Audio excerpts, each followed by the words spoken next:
Si tu crois que c'est ton physique, ton compte en banque ou tes mots sucrés qui font craquer une femme, tu fais partie des 99% qui passent à côté de la vérité. Ce qui la rend vraiment folle de toi, c'est autre chose. Quelque chose d'invisible, de subtil, qui se cache dans tes silences, dans la façon dont tu te tiens, dans ta capacité à rester calme quand tout s'agite autour de toi. Ce n'est pas ce que tu dis ou ce que tu possèdes, c'est ce que tu es. Un homme ancré, qui pose des limites, qui dit non avec assurance, qui maîtrise son feu intérieur là où les autres s'effondrent. Aujourd'hui, je vais te révéler les clés qui la font basculer, des vérités qu'elle ressent au plus profond d'elle sans jamais les exprimer.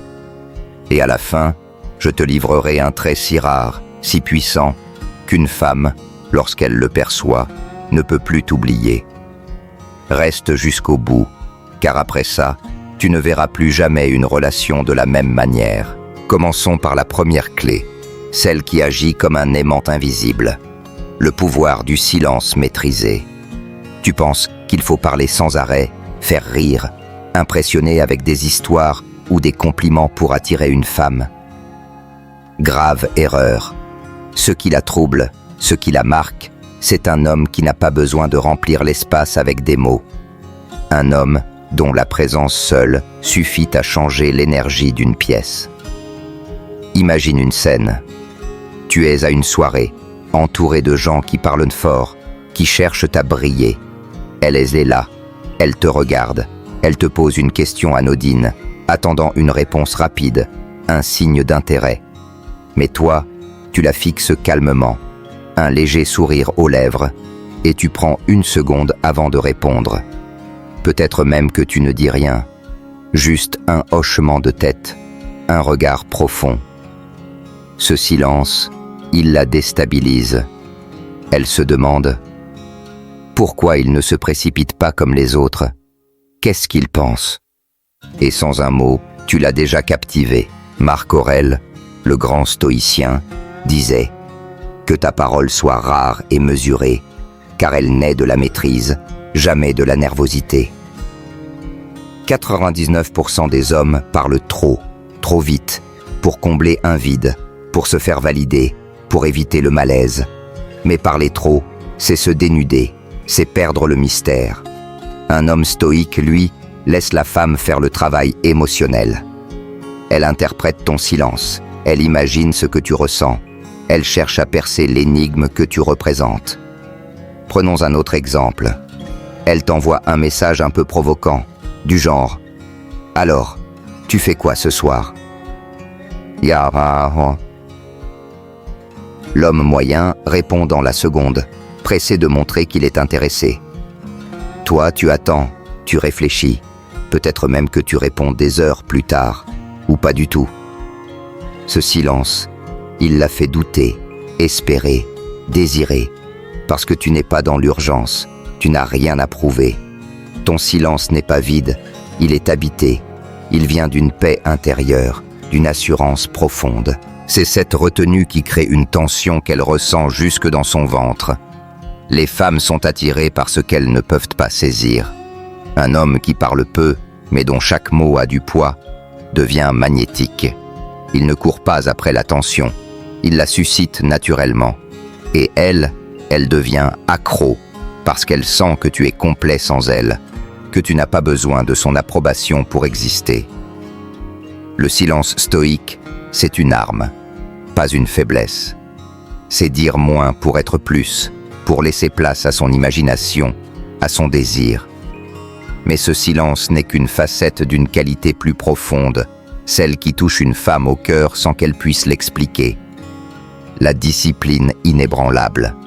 Il y a quelque chose de viscéral, de presque primal, dans un homme qui se maîtrise, qui choisit l'effort quand les autres optent pour la facilité, qui dit non aux distractions pour rester fidèle à son chemin. Les femmes ressentent cette force, même si elles ne la nomment pas. Elles peuvent pardonner beaucoup de choses. Un moment de maladresse, une erreur, un silence maladroit, mais jamais l'indiscipline. Un homme sans structure, sans axe, qui se laisse aller, qui cède à chaque tentation, perd toute crédibilité à ses yeux. Imagine une situation. Tu te lèves à l'aube, même épuisé, pour aller à la salle ou avancer sur un projet qui te tient à cœur. Tu refuses une soirée entre amis parce que tu as un objectif à tenir. Tu restes calme face à une provocation, là où un autre exploserait. Elle le remarque, même si elle ne le dit pas. Elle voit que tu ne suis pas le courant, que tu ne te perds pas dans le chaos du quotidien. Cette rigueur, cette constance, c'est viril, c'est captivant. Les stoïciens nous enseignent que la véritable liberté, c'est la maîtrise de soi. Un homme discipliné n'est pas esclave de ses envies, il est guidé par ses principes. Prenons un autre exemple. Tu es à une fête, tout le monde boit, tout le monde se lâche. Toi, tu refuses un verre, tu choisis une discussion profonde ou tu rentres tôt pour bosser. Elle te regarde, intriguée, et se demande « Qu'est-ce qui le pousse à être si différent ? Pourquoi il ne cède pas comme les autres ?» Cette curiosité devient admiration, puis désir. Parce qu'un homme qui se contrôle inspire une confiance instinctive. Elle sait qu'il peut traverser n'importe quelle tempête, qu'il peut la protéger, la guider, l'élever. La discipline, ce n'est pas être rigide ou ennuyeux, c'est être vivant, inspiré, énergique. Un homme discipliné est sexy, parce qu'il est rare. Dans un monde où tout le monde cherche la facilité, celui qui choisit l'effort devient un roi. Et une femme de valeur, celle qui aspire à une connexion profonde, ne peut pas résister à cette grandeur. Dans son esprit, elle pense « Cet homme est solide, je peux me reposer sur lui, je peux être femme à ses côtés. » La discipline, c'est un aphrodisiaque silencieux qui agit sans que tu aies besoin de le crier.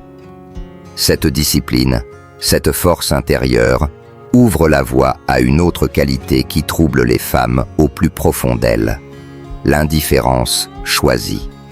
Attention, ce n'est pas de l'arrogance ni du mépris, mais une sélection consciente de ton énergie. Un homme stoïque ne donne pas son attention à tout le monde, il la réserve à ce qui en vaut la peine. Et ça déstabilise une femme, dans le meilleur sens du terme. 99% des hommes sont réactifs.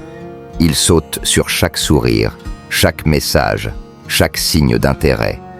Ils deviennent disponibles dès qu'elle leur parle, pressés de plaire, de montrer qu'ils sont là. Mais toi, tu es différent. Tu choisis quand répondre, quand regarder, quand t'engager. Prenons une situation concrète. Tu es dans un bar, elle s'approche, te lance un compliment, te teste avec un regard charmeur. L'homme moyen fond, il répond tout de suite, il cherche à la retenir. Toi, tu souris, tu la remercies calmement, et tu retournes à ta conversation, comme si son charme n'avait pas d'emprise sur toi. Ce détachement, cette indifférence, la perturbe. Elle se demande, pourquoi il ne réagit pas comme les autres ? Est-ce que je ne lui plais pas ? Et là, elle commence à penser à toi, à vouloir ton attention, parce que tu ne la lui donnes pas facilement. Sénèque, le stoïcien, disait « Celui qui cède au désir perd sa liberté ». L'indifférence choisie, c'est ça. Montrer que tu l'apprécies, peut-être même que tu la désires, mais qu'elle n'est pas le centre de ton univers. Tu as ton monde, ton axe, et elle doit mériter sa place à tes côtés. Ce n'est pas un jeu manipulateur, c'est une posture authentique. Tu dis, sans le dire, « Tu es belle, mais je suis précieuse aussi ». Cette inversion des rôles, cette rareté, la rend folle, parce qu'elle n'a pas l'habitude qu'on lui résiste. Elle est habituée à être poursuivie, pas ignorée. Prenons un autre exemple. Elle t'envoie un message pour te provoquer, peut-être une photo suggestive.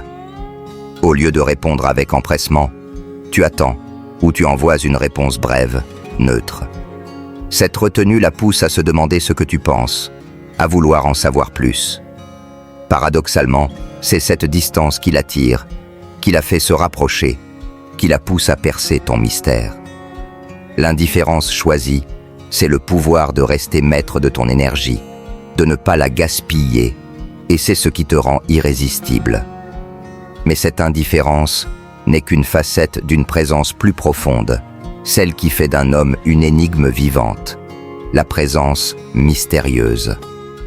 Il y a deux types d'hommes, ceux qui parlent pour être aimés et ceux qui se taisent pour être respectés. Le premier charme, le second trouble, et c'est ce trouble qui rend une femme accro. Un homme qui parle trop se vide, il expose ses peurs, ses doutes, ses besoins. Il devient prévisible, donc ennuyeux. Mais l'homme stoïque, lui, cultive le mystère. Il ne remplit pas l'espace pour rassurer, il laisse l'espace parler pour lui. Sa présence, son calme, son regard intense, tout ça crée une aura que les femmes ressentent sans pouvoir l'expliquer. Imagine un rendez-vous. Elle parle, elle raconte sa journée, elle attend une réaction. Toi, tu l'écoutes, tu la regardes dans les yeux, tu souris légèrement, mais tu ne dis rien. Ce silence, il l'envahit. Elle s'agite, elle parle plus, elle cherche à combler le vide. Mais toi, tu restes ancré, maître de ton monde. Ce mystère, cette retenue, la force à se poser des questions. Qu'est-ce qu'il pense? Est-ce qu'il m'aime? Pourquoi il est si calme? Et Marc Aurèle disait « Les choses qui ne dépendent pas de toi ne doivent pas troubler ta paix. » Un homme stoïque ne cherche pas à plaire. Il est. Il ne force pas la parole. Il ne justifie pas. Il ne s'explique pas. Prenons une autre scène. Tu es à une soirée. Elle te provoque gentiment. Elle te taquine pour voir si tu vas réagir. Au lieu de te défendre ou de surenchérir, tu la fixes, un sourire en coin, et tu changes de sujet. Ce calme, ce refus de tomber dans son jeu, la déconcerte. Elle se demande « Pourquoi il ne mord pas à l'hameçon? Qu'est-ce qu'il cache ?» Et c'est cette question, ce doute, qui la fait vibrer. Elle peut t'aimer pour ton humour, te désirer pour ton style, mais elle devient obsédée quand elle ne te comprend pas totalement. Ton silence, ta présence mystérieuse, c'est ce qui la pousse à vouloir entrer dans ton monde, à découvrir ce que tu ne livres pas facilement. Ce mystère, cette aura, trouve sa source dans une force encore plus grande, celle qui donne à un homme une direction et une raison d'être, la mission.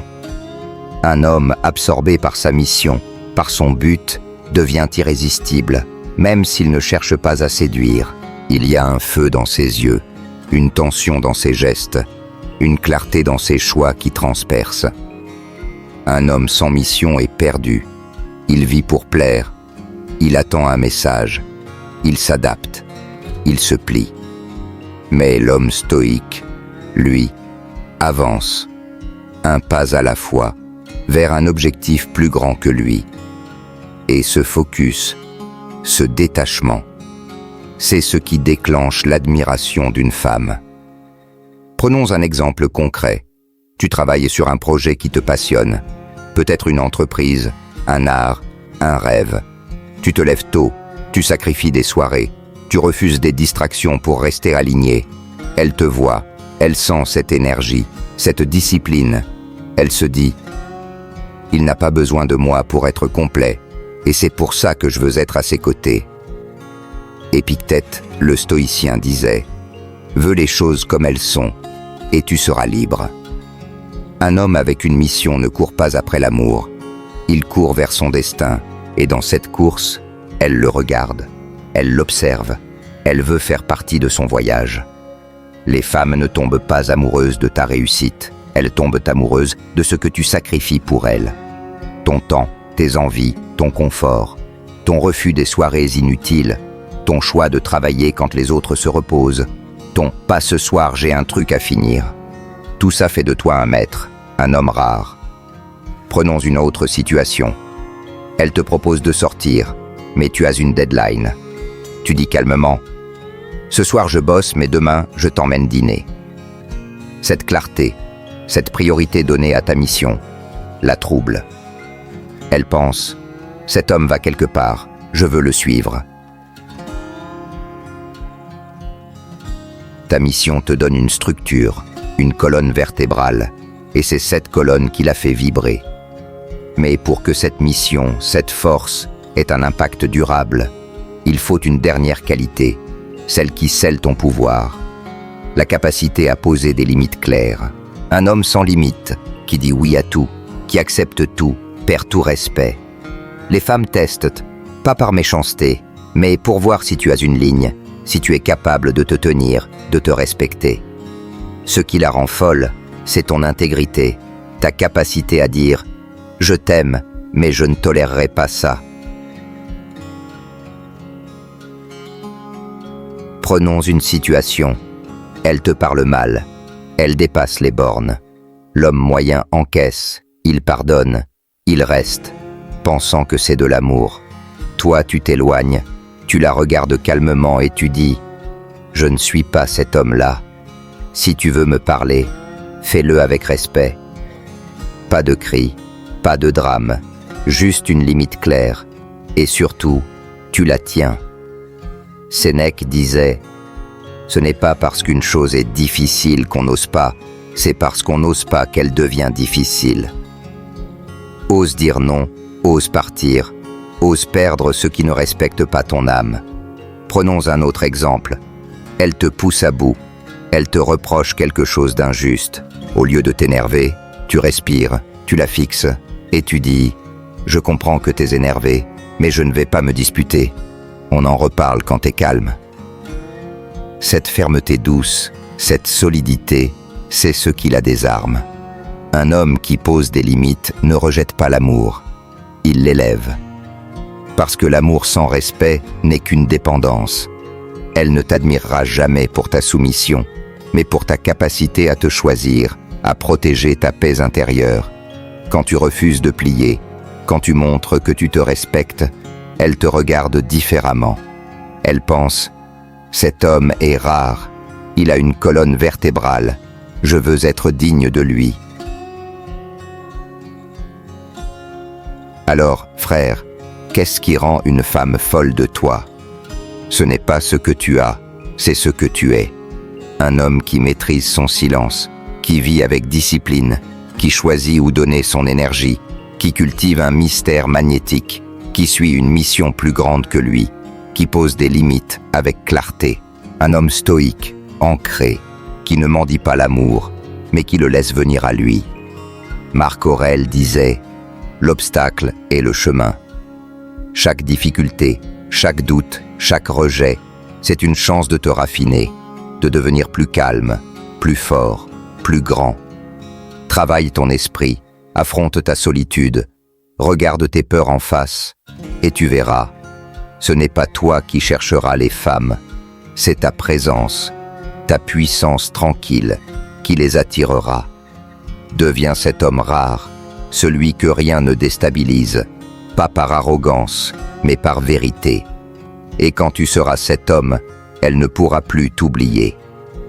Alors, dis-moi en commentaire, quel principe stoïque te guide? As-tu déjà ressenti le pouvoir du silence, de la discipline, ou posé une limite qui a tout changé? Partage ton histoire, tes leçons, ce qui t'a fait grandir. Like cette vidéo pour réveiller d'autres hommes, abonne-toi et active la cloche pour rejoindre une communauté d'hommes qui vivent avec force, clarté et dignité.